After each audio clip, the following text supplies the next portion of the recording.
Welcome to global channel Jayanthi Ameer Shetty tip and cooking ఛానల్కి స్వాగతం.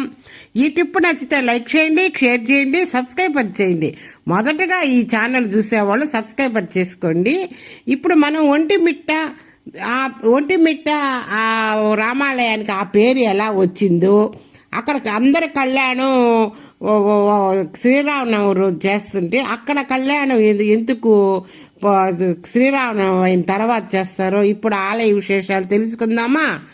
Skip చేయకుండా లాస్ట్ వరకు చూడండి ఈ వీడియోని. ఒంటి అంటే ఒక అని అర్థము.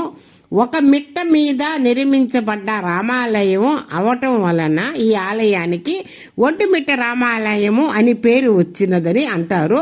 మరో కథనం ప్రకారం గతంలో చోర వృత్తిలో ఉన్న ఒంటుడు మిట్టుడు అనే ఇద్దరు రామభక్తులు ఈ ఆలయాన్ని నిర్మించారు. వారి పేరుతోనే ఈ ఆలయానికి ఒంటిమిట్ట అనే పేరు వచ్చిందని అంటారు. అయితే ఆలయ నిర్మాణం పూర్తయిన తర్వాత వారు తమ జీవితాలను అంతం చేసుకునేందుకు ఇప్పటికీ వారి శిల విగ్రహాలు ఆలయ ప్రవేశ మార్గంలో చూడవచ్చు.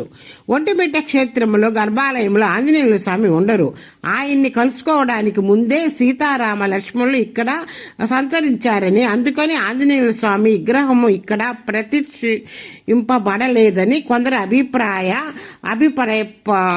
వనవాస సమయంలో సీతారామ లక్ష్మణులు ఇక్కడ సంచరిస్తూ ఉండగా సీతమ్మకి దాహం వేసిందని, అప్పుడు శ్రీరామచంద్రుడు తన బాణంతో పాతాళ గంగను రప్పించాడు.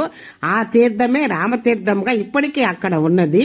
అత్యంత పురాతనమైన ఈ ఆలయంలోని సీతారామ లక్ష్మణ విగ్రహాలు విడివిడిగా ఉన్న ఏకరాతితో చెక్కబడి ఉండటం విశేషం. అందుకే దీనికి ఏకశిలా నగరమని పేరు వచ్చింది. రామలక్ష్మణులు చిన్న వయసులోనే కాక సీతారామ కళ్యాణం కూడా ఇక్కడ మురకండ మహర్షి, శృంగ మహర్షి కోరిక మీద యోగ రక్షణకి దుష్ట శిక్షణకి శ్రీరామ లక్ష్మణులు అంబుల పొది పిడిబాకు కోదండము పట్టుకొని ఈ ప్రాంతానికి వచ్చి యోగ రక్షణ చేశారని ఒక కథనం. అందుకు సాక్షిగా ఆ మహర్షులు సీతారామ లక్ష్మణుల విగ్రహాలను ఏకశిలలో చెక్కించారని, తర్వాత జాంబవంతుడు ఈ విగ్రహాలను ప్రాణ ప్రతిష్ఠ చేశారని ఆలయ స్థల పురాణం ద్వారా మనకు తెలుస్తుంది. 3 గోపురాలతో విశాలమైన ఆవరణలో అరరాడే ఈ ఆలయ ముఖద్వారం ఎత్తు సుమారు 160 అడుగులు.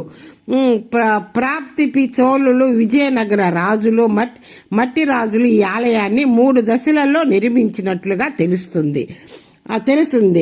ఆలయంలోని మధ్య మండపంలో 32 స్తంభాలు ఉన్నాయంట. 32 స్తంభాలున్న రంగ మండపం ఉన్నది. సందర్శకులకు ఆకట్టుకునే ఈ స్తంభాల మీద శిల్పకళ చోళ విజయనగర శిల్పశైలిని పోలి ఉంటుంది. స్తంభాలపైన రామాయణం, భారత కథలను చిత్రీకరించి ఉన్నాయి. గుడి ఎదురుగా సంజీవరాయ దేవాలయం, పక్కన రథశాల, రథము ఉన్నాయి. పోతన్న, అయిలరాజు, రామభద్రుడు, ఉప్పుకొండూరు వెంకటకవి, వరకవి మొదలగు ఎందరో స్వామికి కవితార్చన చేసి తరలించారు. అన్నమాచార్యుడు ఈ ఆలయానికి దర్శించి స్వామి మీద కొన్ని కీర్తన రచించారు. వాల్మీకి రామాయణి తెలుగులో అనువదించిన శ్రీ వాచిల సుబ్బారావు తన జీవితాన్ని కోదండరాముని సేవకు అంకితం చేశాడు. ఒంటిమిట్ట ఆలయ పునరుద్ధరణ కోసము ఊరూర భిక్షమెత్తి ఈ ఆలయానికి భూములు, భవనాలు, స్వామికి విలువైన ఆభరణాలు ఏర్పాటు చేశారు. ఒంటిమిట్టలో చైత్రశుద్ధ నవమి నుంచి బహుళ విధియ వరకు బ్రహ్మోత్సవాలు జరుగుతాయి. చైత్రశుద్ధమి రోజు జరిగే సిద్ధదర్శి రోజు జరిగే ప్రభుత్వ అధికారముగా నిర్వహిస్తారు. అలాగే చైత్ర శుద్ధ పౌర్ణమి రోజు రథోత్సవం కూడా ఘనంగా జరుగుతాయి. ఈ ఉత్సవాలకు వీక్షించడానికి ఇరుగు పొరుగు రాష్ట్రాల నుంచి కూడా భక్తులు పెద్ద సంఖ్యలో తరలి వస్తారు. కోదండరాముని కళ్యాణం చూడడం పూర్వ జన్మ సుకృతమని శాస్త్రవచనం. ఎప్పుడు కోదండరామ కళ్యాణము కళ్యాణం ప్రత్యక్షంగా చూడలేని వారు ప్రత్యక్ష ప్రసారం ద్వారా చూడవచ్చును. వీడియోలో టీవీలో చూపిస్తారు. మనము కూడా కోదండరాముని కళ్యాణం వీక్షిస్తామా, సకల శుభాలు పొందుతాము. జై శ్రీరామ్, జై శ్రీరామ్ అని మనకి ఇక్కడ ఉంటాయి. ఈ ఒంటిమిట్ట